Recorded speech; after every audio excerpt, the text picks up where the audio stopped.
Hello दोस्तों। आज का हमारा टॉपिक है what is the red data book. आज हम जानेंगे रेड डाटा बुक क्या होती है। Okay. The Red Data Book is a public document that is created for recording endangered and rare species of plants, animals, fungi, as well as some local subspecies that are present in a particular region। यानी कि जो red data book है ये क्या है, एक document है जिसके अंदर रिकॉर्ड किया गया है उन प्लांट्स की, एनिमल्स एंड माइक्रो ऑर्गेनिज्म की स्पीशीज को जो कि क्या है, जिनका जीवन खतरे में है और जिनका पाया जाना बहुत मुश्किल है, मतलब बहुत रेयरली हमें दिखाई दिखाई भी नहीं देती, बहुत कम, मुश्किल से। ठीक है। जो कि किसी पर्टिकुलर रीजन में क्या रहती है, प्रेजेंट रहती है। The red data book help us in providing complete information for research, study, and also for monitoring the programs on rare and endangered species and their habitat। यानी कि जो रेड डाटा बुक है ये हमें क्या provide करवाती है, information provide कराती है। किसके लिए? ताकि जो भी ये रेयर या एंडेंजर्ड स्पीशीज हैं इनके बारे में हम क्या कर सकें, रिसर्च कर सकें और पढ़ सकें। और हम जब इनके बारे में जानेंगे तभी हम इनसे रिलेटेड क्या कर सकते हैं, प्रोग्राम क्रिएट कर सकते हैं। जगह जगह हम प्रोग्राम क्रिएट कर सकते हैं ताकि लोगों को अवेयर किया जा सके कि वो जो भी एनिमल्स हैं उन्हें ना मारे, क्योंकि बहुत लोग क्या करते हैं, जानवरों को देख के उन्हें क्या करते हैं, मार देते हैं, जिसकी वजह से आधे से ज्यादा जो स्पीशीज है उनका जीवन खतरे में आ जाता है।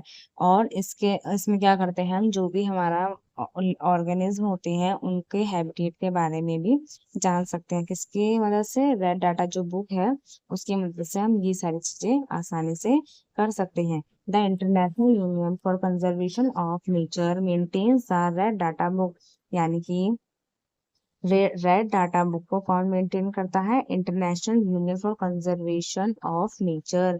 ये IUCN जिसका शॉर्ट फॉर्म है, ये एक इंटरनेशनल लेवल पे एक ऑर्गेनाइजेशन है जो इस बुक को क्या करती है, टाइम टू टाइम मेंटेन करके रखती है। IUCN is the world's most detailed inventory center of the global conservation status of biological species। यानी कि ये एक बहुत अच्छी क्या है, ऑर्गेनाइजेशन है। वैश्विक विश्व के मतलब विश्व स्तर पे ये बहुत अच्छी ऑर्गेनाइजेशन है जो कि बायोलॉजिकल जो भी स्पीशीज है उनके बारे में पूरा क्या रखती है, रिकॉर्ड रखती है। ठीक है। The International Union for Conservation of nature was founded in 1948 with an aim to maintain a complete record of every species that ever lived। यानी कि जो IUCN जो हमारी ऑर्गेनाइजेशन है इंटरनेशनल लेवल पर, ये कब बनाई गई थी? 1948 में बनाई गई थी।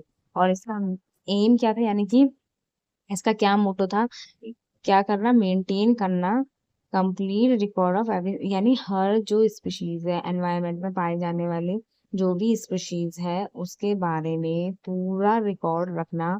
ठीक है। और कहाँ वो पाए जाते हैं, ये सब कौन बताता है? IUCN का ये मेन काम था। The red data book contains the complete list of threatened species. यानी कि जो स्पीशीज का जीवन खतरे में है उनके बारे में भी क्या करता है, ये लिस्ट तैयार करता है। The maintain aim behind this documentation is to provide complete information for research and analysis of different species. यानी कि जो ये बुक है, ये जो डॉक्यूमेंट हमने बनाया गया, हमने नहीं, मतलब जो ये IUCN ऑर्गेनाइजेशन है इसने बनाया है, ये क्या करती है, पूरा इंफॉर्मेशन रखती है जो कि हमें किस चीज़ में मदद करता है, रिसर्च करने में और एनालाइज एनालाइज यानी डिफरेंट स्पीशीज को एनालाइज करने में क्या करता है, मदद करता है। यानी कि एक जानवर की ना बहुत सारी स्पीशीज होती है, अब हर एक स्पीशीज को कैसे पहचानना है, तो हम इसमें क्या करते हैं, रिसर्च करते हैं, फिर उसको क्या करते हैं, एनालाइज करते हैं। क्योंकि जो हमारा एनवायरनमेंट है इसमें डिफरेंट डिफरेंट एनिमल्स, प्लांट्स और microorganism different different species पाई जाती हैं, जिनके बारे में जो IUCN जो है ऑर्गेनाइजेशन वो क्या करती है, रिकॉर्ड करके रखती है। The red data book contains colour coded information sheets which are arranged according to extended risk of many species and subspecies. यानी कि जो रेड डाटा बुक है उसमें कलर के अकॉर्डिंग ये बताया गया है कि कौन सी स्पीशीज कितने खतरे में है, किसका नंबर हम रिकवर कर सकते हैं, और किसका हम रिकवर नहीं कर सकते हैं। तो आइए देखते हैं, पहला है black represent species that are confirm to be extinct, यानी कि जो ब्लैक कलर है ये बताता है कि जो स्पीशीज क्या हो चुकी है, विलुप्त होने का जिनका खतरा है, वो ब्लैक कलर से मेंटेन किया गया, मतलब ब्लैक कलर से बताया गया। Red represent species that are endangered, यानी कि लाल कलर से क्या गया है, जो कि क्या है, खतरे में। वैसे ही रेड किसका सिंबल है, तो खतरे का सिंबल होता है। White is a sign for species that are rare. White किसका बताया गया है, जो स्पीशीज क्या है, बहुत रेयरली दिखाई मिलती है, और जिन मतलब जिनका जीवन, उनका जीवन भी खतरे में ही है, ठीक है। Green for species that were formerly endangered but their number have started to recover. Green colour की जो मतलब ग्रीन कलर से ये बताया गया है, उन स्पीशीज के बारे में बताया गया है जो कि क्या है, जिनका जीवन खतरे में तो है, बट इनका नंबर क्या किया जा सकता है, रिकवर किया जा सकता है। अगर हम इन जो ग्रीन कलर की स्पीशीज मतलब जिसमें बताया गया है, चाहे तो हम उसे क्या कर सकते हैं, रिकवर कर सकते हैं, क्योंकि ये बहुत जरूरी है। Grey coloured for the species that are classified as variable endangered और rare but sufficient information is not available to be properly classified, यानी कि जो ये स्पीशीज है, इनका जीवन क्या है, असुरक्षित है, और खतरे में भी है, और ये बहुत रेयरली पाई जाती है, लेकिन इनके बारे में जो इन्फॉर्मेशन है ये प्रॉपरली नहीं है, मतलब हमारे पास नहीं है। अब हम देखेंगे advantage of red data book, मतलब रेड डाटा बुक के क्या क्या एडवांटेज है। It help in estimating the population of any given species of plant animals, ठीक है, यानी कि जो हम पॉपुलेशन का पता लगा सकते हैं इसकी वजह से।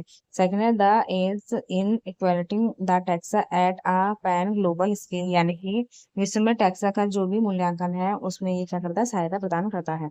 It helps in finding the conservation status of any species, यानी कि हम किस स्पीशीज को कितना बचा रहे हैं उनके बारे में भी बताता है। हर स्पीशीज का फाइन करता है कि कितना उसको हम सेव कर सकते हैं। It helps in equating the risk of endangerment of any species of animals, plants और फंगी एट एनी टाइम, यानी कि हम ये बता सकते हैं कि जो भी हमारी स्पीशीज है, किस पे कितना खतरा है, कितना खतरा मंडरा रहा है, ठीक है। लास्ट है, it help in devising a conservation strategy for endangered species of animals और plants, यानी कि इनको बचाने के लिए, इनका संरक्षण करने के लिए हमें क्या रणनीति बनानी चाहिए, ताकि हम जो भी हमारी जो स्पीसीज है, एनिमल प्लांट्स हैं, इनको कैसे बचा सके, क्योंकि हमारा जो इकोसिस्टम है ये क्या है, एक दूसरे से लिंक है, ठीक है। और इसे अगर हम एनिमल्स को नहीं बचाएंगे तो हमारा इकोसिस्टम क्या हो जाएगा, डिसबैलेंस हो जाएगा, जिससे हम सभी को बहुत सारी प्रॉब्लम्स को देखना पड़ता है। तो बताइएगा आपको हमारा टॉपिक कैसा लगा। Thank you.